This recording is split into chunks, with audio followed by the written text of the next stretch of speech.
What's up, guys? Finally going to continue back on the CD collection. We're still in the M's. I think this is like video 102 in the series, somewhere we're way up there. Finally getting back on it, and we're going to continue marching through. First up, we have some traditional heavy metal. Gets a little proggy at times. This is Monolith with their 2015 or 2015 release, Against the Wall of Forever. If you go to look for this band, you'll probably have a hard time finding them just because there's like a million other bands with the name Monolith. This is pretty good. I think I got this in a grab bag once from, I think, Transcending Records. It was released through Funeral Noise, but pretty good, pretty decent. Nothing just reinventing the wheel or groundbreaking on it, but it is a pretty good release. Next up, speaking of Transcending Records, this is a band I found through Transcending Records. This is some kind of epic doom metal out of the UK. This is Monolith Cult. This is their debut album entitled Run from the Light. This one was released on Future Noise Recordings, but the follow-up to this was released through Transcending Records, and it's one of my favorite albums ever. This one's pretty good. Unfortunately, this band is split up. But if you're into Epic Doom, I know you hear like UK Epic Doom and your mind directly goes to like Candlemass. There is some Candlemass. Obviously, there's going to be some Candlemass influence in the music, but they have a sound that's their own as well, and I really dig this band. It's very unfortunate that they're no longer together. I have the little sampler that Transcending Records put out for Monolith Cult. This is the one for their follow-up release entitled Gospel of Despair. Has two tracks from the album on this. This is just kind of a collector's item at this point. I haven't spun that sampler since the album itself came out. And then there's the this album I absolutely love, the Gospel of Despair album. It came out in 2017. It's just one of those albums. I think just the fact of when this album came out played a role in how much I loved it. I was dealing with some personal loss. My father passed away in 2017, and it just when this came out, it hit me just the right way, and I could still go back to this anytime and enjoy it just as much as I did the first time that I listened to it. So definitely one of the higher up albums in my personal collection. Next up, we have a band out of the Netherlands. This is some Dutch death metal, kind of brutal death. Later on, they kind of changed their sound a little bit. They kind of went to a more symphonic sound. This album, they don't get a lot of love for, and I dig this. This is the Monolith Death Cult with the White Crematorium 2.0, the Revenge of the Failed. I don't know why the hate on this came out, but I'm not super into or haven't really just jumped into their discography much outside of this release. So maybe it sounds different than some of the other stuff they put out, and that's why it wasn't received as well as I thought it would be. But it's pretty good. I think I got this in that big VCLT box that Marty Worm sent me a few years ago. Actually, it's been several years ago now. But going through it, I found a lot of little gems like this that I like. I haven't really checked out much more from this band, unfortunately, but I do dig that release. Next up, we have another band under the Monolith moniker, but they have an E on the end of their name. This is a doom. Started out as a funeral doom band out of France. They've kind of transformed sounds into more of a death doom sound. This is their second full length, just entitled Monolith 2. This was released through Candlelight. I got this in a bulk order from Candlelight, and it was a blind purchase at the time, and I like it quite a bit. This band has quite a few releases under the belt, but I only own two. The other one I own is entitled Epsilon Uruguay. Yeah, I butchered that. This one leans a bit more to the death doom style of music as opposed to the funeral doom. The first album that I showed was pretty much funeral doom, but this one definitely leans more into that death doom sound. Pretty good. I like both kind of eras of the band. At some point, I'll probably add a little bit more of their discography into the collection. Next up, we have a band that I slept on. This is Monolord. This is their full length entitled No Comfort. I think I picked this up from a Relapse Records Black Friday sale. I think I got this. I had heard some good things about it, and it might have been the Black Friday, not this past Black Friday, but maybe the one before that, or even potentially the one before that. I picked it up when they do their little $5 CD sales. I really like this kind of stoner doom, sludgy stuff. Going like looking back at their discography, this may be my favorite release from them. It's easy to say that when it's your introduction to the band as well, but I dug this one quite a bit. It was definitely a steal for the price that I got it for on that Black Friday sale. And then I think I picked this one up in the most recent, or maybe last year. Time. I have no sense of time anymore. I believe this is their newest full length entitled "Your Time to Shine." I wasn't as impressed with this one as I was the No Comfort full length. Something about this one just didn't resonate with me as much as the prior full length did. Still pretty good, but if I'm going to listen to Monolord, I probably 9 times out of 10 I'm going to pull that No Comfort release off of the shelf. Next up, we have a band. I think they're kind of an international band. I could be wrong on that. I haven't listened to this one in quite some time. This is a Monster Works with the God album.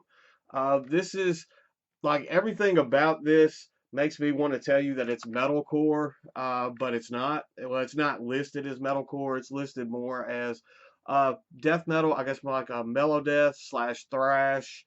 There's some blackened elements going on this, but like everything about the artwork and stuff just screams to me that this is going to be metalcore or new metal, and it's not really, but it's actually a pretty solid release.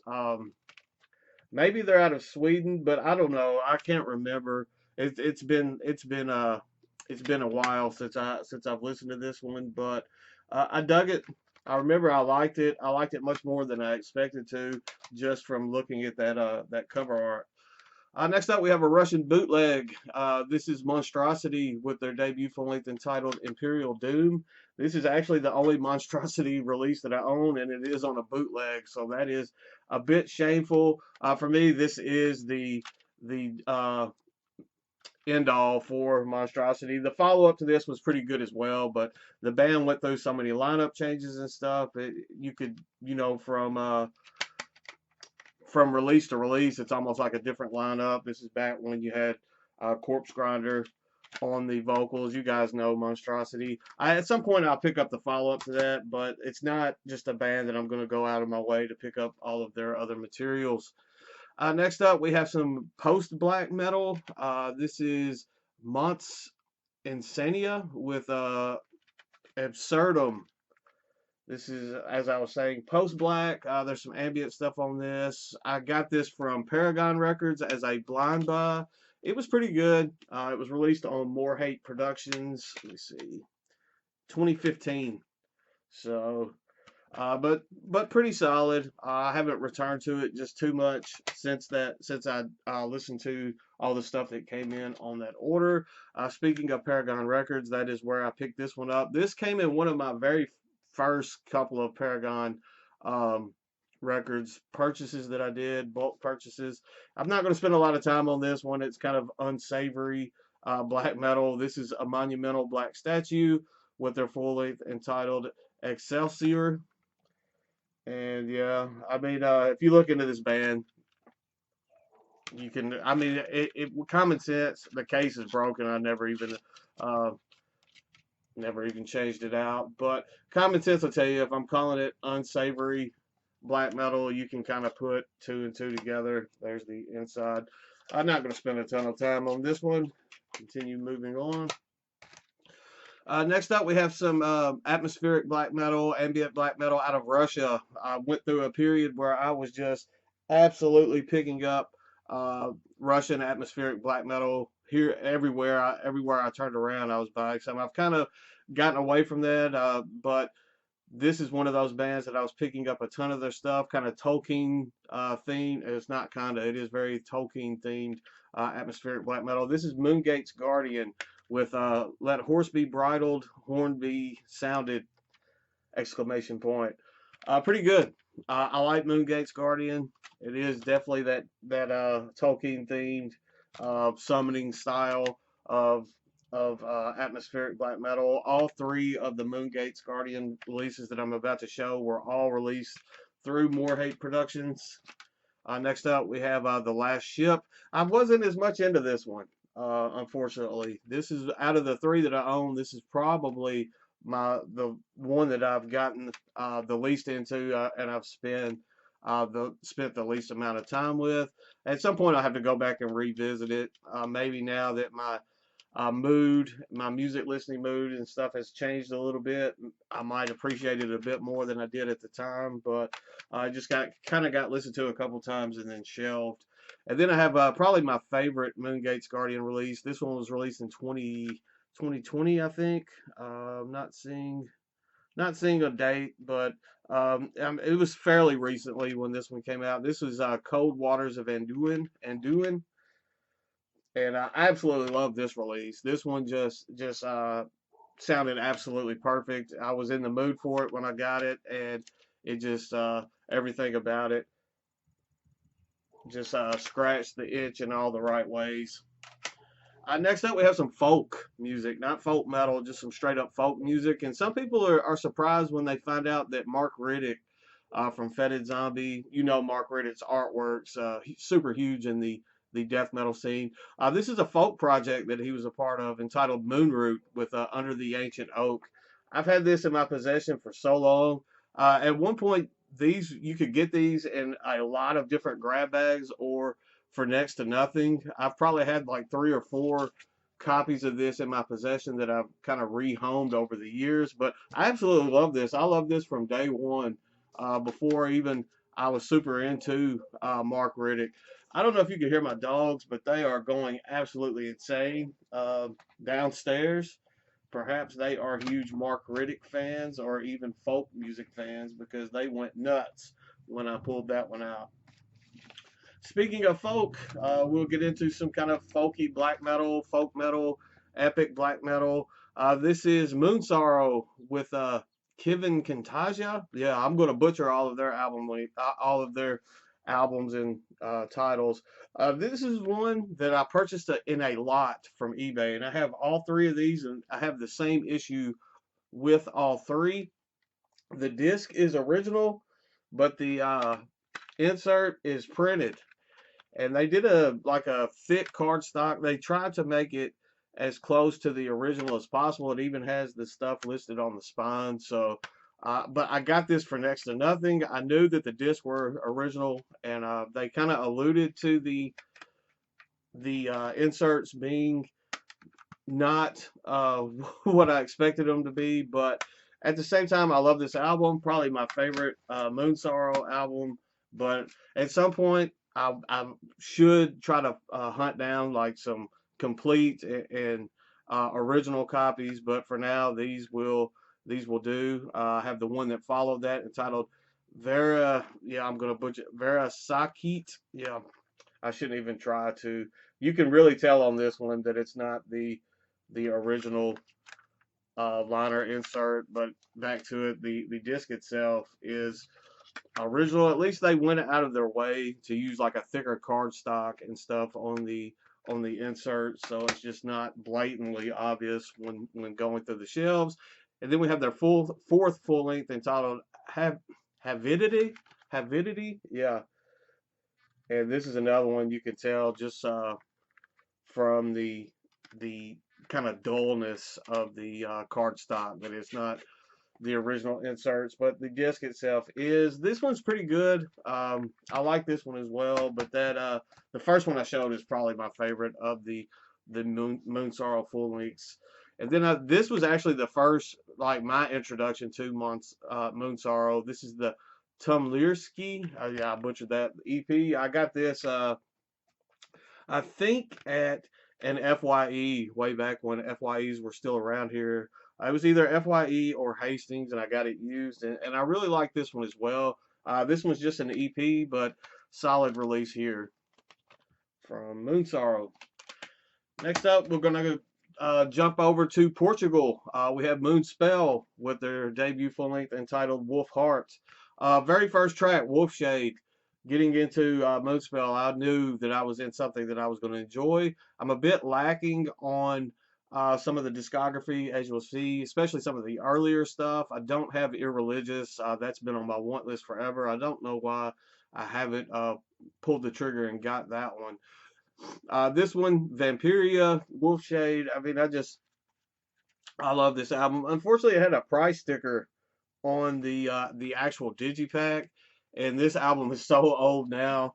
I'm not going to try to peel that off because it will rip the digipack. This was released in 1995, so no telling how many years that price sticker was on that disc. I did purchase this used.